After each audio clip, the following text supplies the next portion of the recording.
O, sveiki atvykę į Kiprą. Šitam projektą turim viską.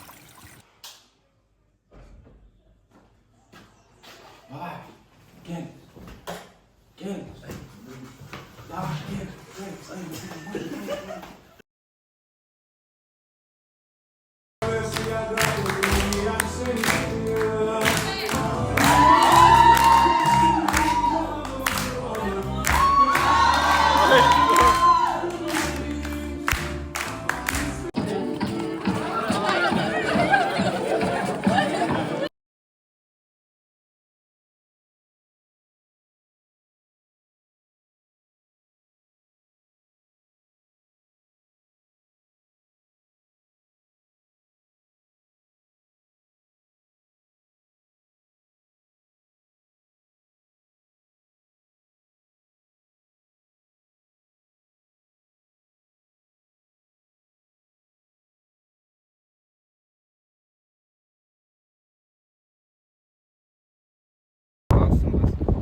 Kaip jums atrodo, man jūra yra švari jums?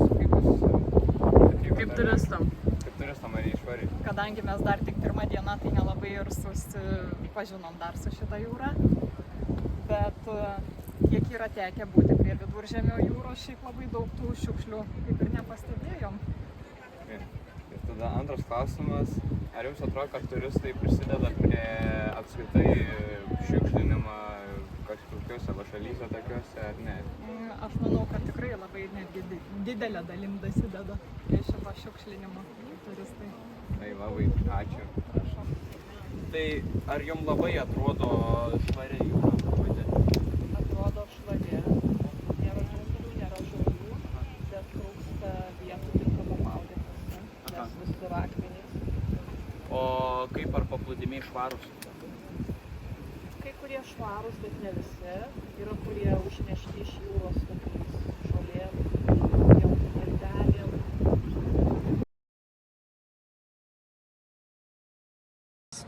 Ši tema yra ypač svarbi, nes dabar yra labai užteršamos jūros ir tai padeda žmonėm suprasti realią situaciją, kad mums reikia imti iniciatyvą, ją saugoti ir skleisti žinią. Šitam projekte smagiausia buvo daryti užduotis grupėse ir labai šaunus buvo Bobis su Elena. Ir pats projektas man padėjo išmokti apie jūros svarbą ir kad reali situacija pasaulyje yra kitokia nei galvojame. Šitame projekte man labiausiai patiko kultūros naktis, kuriuose galėjau išmokti apie kitų šalių tradicijos ir visų šio projektų dalyvių draugiškumą.